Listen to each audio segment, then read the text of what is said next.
Once upon a time, there was this pride of lions. It was a fierce pride of lions. We're talking African lions. We're talking the king of the prairies, kings of the savannas. One day, these two younger lions embarked on a trip. They were going to get some prey. They saw buffalo. They said, that buffalo looks pretty good. You want to get some of that? I said, yo, bro. All right, peace. I'm going to get some of that. The other one said, all right, hotep. These lions were getting ready to go in and get this buffalo. Then a pride of hyenas came. And these are some nasty hyenas. These hyenas, we're talking, the numbers were probably in the effect of 30-1. So, these lions had their work cut out for them. Because they knew anytime that lions and hyenas, anytime that they encounter each other, it's going to be a vicious war. The two brothers got together, the lions, they got together. They said, you know what time it is? Yep, we're going to have to do this. But we want that buffalo. The hyenas said, we're kind of tired fighting like we've been fighting. Let's just make this a sporting event. The lions were like, whoa, wait a minute. We're going to kill this buffalo, then we're going to come after y'all. The hyenas said, look, let's just make a deal. We'll make this a sporting event. Whoever wins the sporting event gets the buffalo. They win the buffalo. The two young African warrior lions, they looked at each other and said, man, I don't know where this is going, but hey, if I don't have to go ahead and dole my claws on their throats, and I can get this buffalo pretty easy, and I could kill a couple of those, or I could at least beat up or do whatever this sporting event. Maybe it's a race, whoever runs the fastest, whatever it is. Hey, if I don't have to expend too much energy to get this buffalo, whatever it is, I'm gonna get this buffalo and we'll both eat it. We're gonna take some back to the family. We'll be sitting there watching Netflix and chill by the end of the day. Shoot, we might even watch Black Panther Part 2.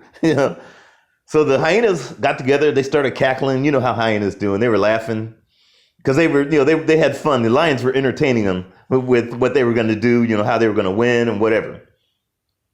So the hyenas said, you know what? These are the rules. What you have to do is you have to bite the backside of the opponent until the opponent says, I can't take it anymore. And so the lions were like, that's it? Normally we go for your neck, we break your necks, we do whatever we can. Now, keep in mind, it was like 30-1, so there's like 60 hyenas out there, and it's a lot for these two lions. If it's one lion, that one male lion could never do it. But two male lions, they have a chance, more than likely equally matched with these hyenas. So the lions were like, that's all we got to do is just bite each other on the backside. Because, that's what them hyenas like to do, to go ahead and annoy their competitor. They'll bite them in the backside. And it's just really of an annoyance, but it usually works for the hyena when they have the advantage. So the lions are like, okay, we're going to do that. Let's do that. So the older lion, of these two young warriors, the older of them got up there and says, I'll take care of this. Told his younger brother, I'll take care of this. He's like, all right. So 5 hyenas got up there. This lion could take out 5 hyenas in his sleep. So they said, okay, ready? And then, the one of the hyenas got in the ring. And he went ahead and said, okay, are you, he weighed them out, told them the reach of the lions, got all the measurements, got everything. Then the other hyena rang the bell. Ding! And all of a sudden the lion and the 5 hyenas got, getting ready to the sporting match. The hyenas went ahead and bit him on the backside. Lion was like, okay, I see what time it is. So he bit a couple of the hyenas on the backside. And they were going back and forth. It was doing pretty good. Again, he was fighting the hyena's game, and the lion was kicking some ass. Then all of a sudden, round 2 comes in. They said, okay, the older lion, he scored pretty well on the first round. The second round, they brought in 5 more hyenas. Lions, okay, no worries. I could do 10. Again, I could do them in my sleep. So this one male lion was fighting 10 hyenas. And the 10 hyenas, they were measuring up. The lion knew, hey, okay, I'm gonna up my game since they upped their game. So they were biting them, little blood comes out of the lion. The lion's like, all right, I got it. Okay, this is it. The lion instantly goes ahead and ravages 6 of the hyenas. They couldn't even walk. He was biting them so well. I mean, he was kicking some butt. He ravaged them so bad that they went ahead. They were like, man, and he left 4 of the hyenas. They were beaten pretty badly. And so the hyena, they heard the ring ding, lion won that one. The hyenas went again and said, okay, we're going to send out, a few more hyenas. So they sent 20 hyenas out there. Okay, the lion was like, all right, it's getting serious.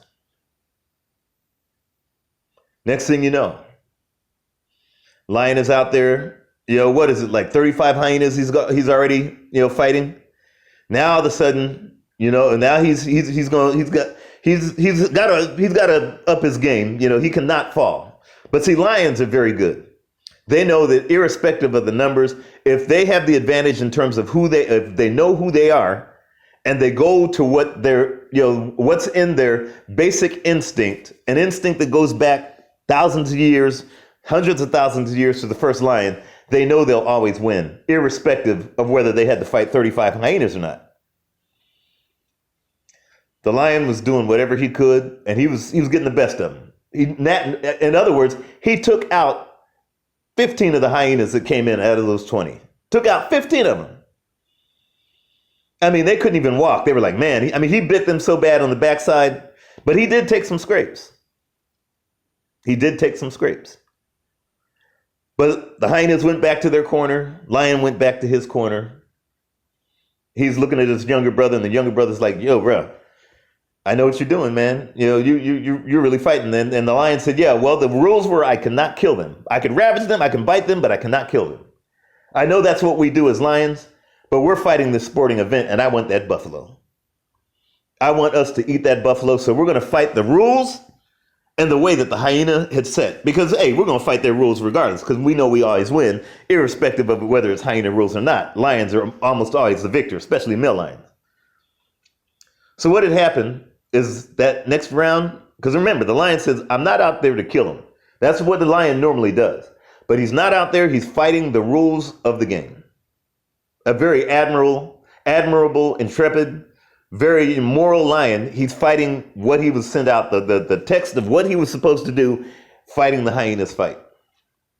He gets out there. The other hyenas, especially the first ones that were kind of ravaged, they got patched up. They could still fight, but it was hurting. So what the hyena coach did is he sent all of them in.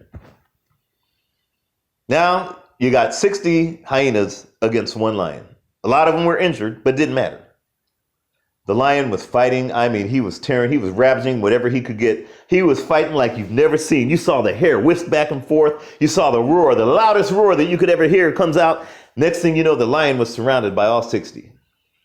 And you saw bodies of hyenas just flipping and flying in the air, and the lion is biting them on the backside, but he knew he was not going to kill them. He knew he was going to win the game. An admirable lion that's going to fight the fight, the fighting. He's going to fight the fight game as an admirable lion would do. But next you saw this huddle of just a mass of hyenas, and you heard the loudest roar that you've ever heard before. Then all of a sudden, it got quiet. Injured hyenas were peeling away from this pack. And all you saw was a champion, but a fallen champion. A lion who has been bitten so many times, he could not get up. He would never get up again. The hyenas went over to his younger brother and says, let this be a lesson to you. Go back and tell the rest of your pride that we're going to enjoy buffalo meat tonight as hyenas. You will not be eating tonight. Neither will your pride. But we're going to let you go to tell them what this fight was all about. So the young lion goes back, and he was really like saddened, and he was completely crushed. His whole spirit was crushed watching the older lion, his older brother. You know, he was still a youngster. These were young lions. He saw his older brother and the body and the blood and this life force flow out of him. To know that that lion would never again grace the planet or the prairie or the savanna of the African savanna ever again. He went back and told the elders what happened. And the elders were listening to his story. He told them how his older brother was fighting the good fight, how his older brother was doing everything he could, that he did everything by the rules that the hyenas have left to him for the fight, and he was winning. He told them how admirable in battle as he took on and literally wiped out 35 of the hyenas, knocked them down. They were almost out of the fight game, but they got patched up. Remember, you cannot kill the hyena, but you have to fight the fight. He told how admirable, how the loudest roar as he saw bodies of hyenas just being flipped all in the air. That's how powerful this lion, his older brother, was. And all the elders sat around and said, we need to extol, and we need to, they poured out how they, like in the hood or like in Africa when you drink umboti, you pour some on the ground for your ancestors, because his older brother is now an ancestor. And he had to pour the libations on the ground. Especially, and the African lions were going to get together, and drink some umboti, and they, almost like what you see in the hood. You pour libations for the fallen. And they said, whatever you do, you have to revere your older brother. And he knew that. You always revere a warrior that goes up against an enemy. You never go ahead and excoriate him. You never censure him. You never debase his legacy, clearly. But again, he will never grace the savannah with the other lions again. And the pride is one warrior short of an army.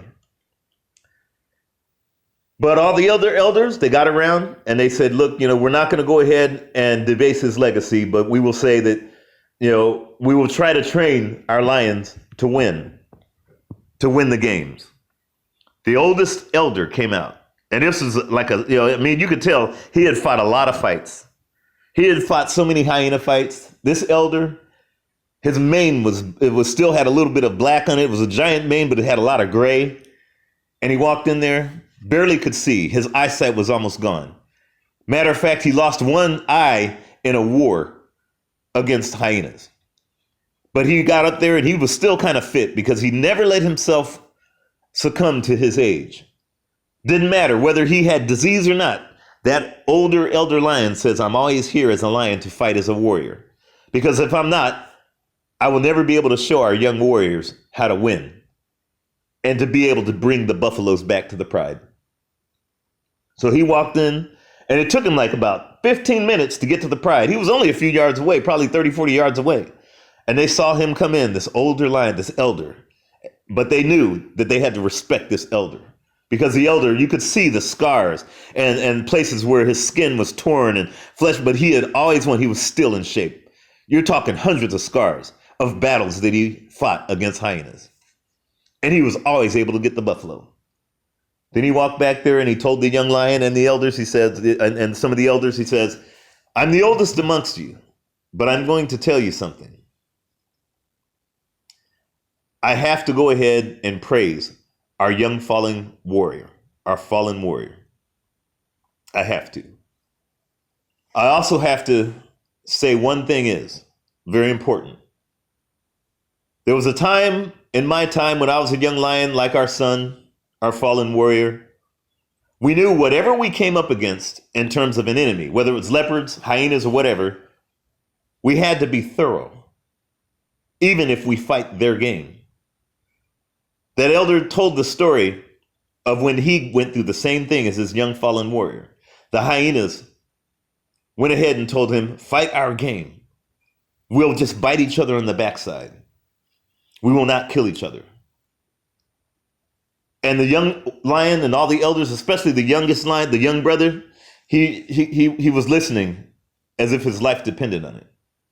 And the elder told him about a story when these hyenas went ahead and told him, fight the game, and you cannot kill us.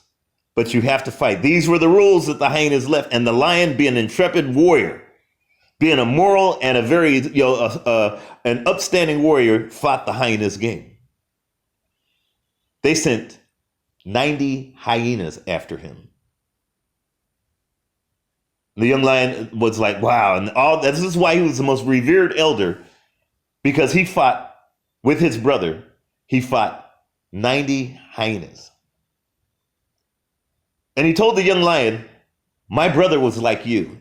He watched as I was tearing hyena after hyena. But when I saw they kept increasing the number, I knew one thing. They were being thorough.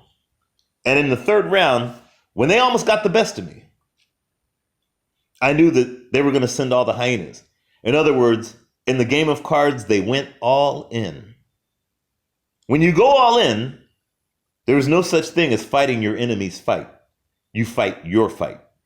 So I went back to my ancestral realm and asked my ancestors, should I be fighting the hyena's fight? They said, when you fight the hyena's fight, the hyena always wins. Fight the lion's fight. Next thing you know, he told his brother, I got this. 90, and his brother said, look, there's 90 of them out there. I need to help you. He says, watch. My ancestors, my elders told me to fight the lion's fight. His younger brother saw body after body being flung in the air. He saw the entrails, the guts of hyenas. The necks were broken. Limbs were broken. It was such a slaughterhouse that this lion was going from hyena to hyena, killing them. He was killing 2, 3, 5 at a time. It was a massacre like you've never seen before. It was the most savage, is what they would call, fight or battle that has ever happened in the African savannah. As he got back to the last hyena, who was the coach who was telling him, he went to him and says, look, I could let you go, or I could kill you right here. If I let you go, you're going to tell how I fight the fight of a lion.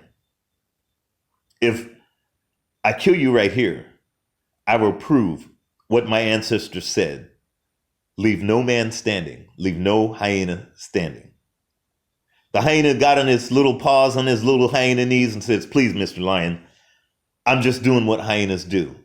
We fight the hyenas fight, and we always go all in. I know I told you not to kill us, but I never said that we would not kill you. So this scarred, brutalized lion with one eye that was literally almost torn out of his head went in over to the hyena and he grabbed him by the neck. And you know, when a male lion flings a hyena's neck, the hyena is still intact. He flung his neck so much that the entire head came off, decapitated him right on the spot. And he handed that hyena head to his little brother and said, let's go back to the pride. And they'll know that I fought a lion's fight. So here it is. This young lion is listening to the elder tell the story of the hyena's fight. And as he was listening to this elder, the elder said, whenever you approach an enemy, even if you're in his ring with his rules, always fight your fights. Black folk. Deontay Wilder did not fight the lion's fight 3 times. There's a song by, I think, Larry Graham, I did my best, but I guess my best wasn't good enough. And I love that song. One of my good friends used to sing that, and he was, other than Larry Graham, I don't know anyone who sung it as beautifully as he did. Black folks, we're living in a time right now where we're fighting the hyena's fight, and we're always wanting to come second. One thing that the lion taught the youngster, he taught him something that was very valuable. There's no silver medal in war. I'm going to say it again. There's no such thing as a silver medal in a battle. All there is gold. Say it again. When you're in a battle, especially when it comes to ethnicity, race, population, religion, doesn't matter. There is no such thing as a silver medal in war. Black folks, we have been trying, unfortunately, we were getting silver medals and being satisfied with it. We've gotten ourselves accustomed to be satiated with an honorable mention.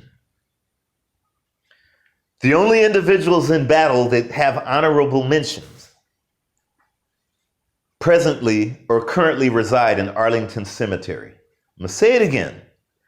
The only individuals that have silver medals currently reside in the Arlington cemeteries of the world. The living species, human, animal, doesn't matter, will seek to what it is satisfied with. It seeks to what it is satiated with. A good meal does real good for you. You're gonna seek that meal again. A good woman, or for you ladies, a good man. You're gonna seek that again. That has treated you right. Definitely when you're in the night, at night in the bedroom, you're gonna seek that again. The living species, human and otherwise, will always seek what it's satisfied with. Just common sense. Plants always lean toward the sun. They're satiated with the sun. They'll lean to the sun many a time, and then they'll lean the other way. At least my plants do. Some plants don't. Hey, it is what it is. But life always wants to retain balance. It seeks what it's satisfied with. Black folks on this planet, there was a time when we were in the ring of life, whether the boxing ring, whether in economics, business, whether in war, whether in innovation. There was a time when we were never satisfied of good enough being good enough. Either it was perfect and perfect's not good enough, or it wasn't done. Perfect is not good enough.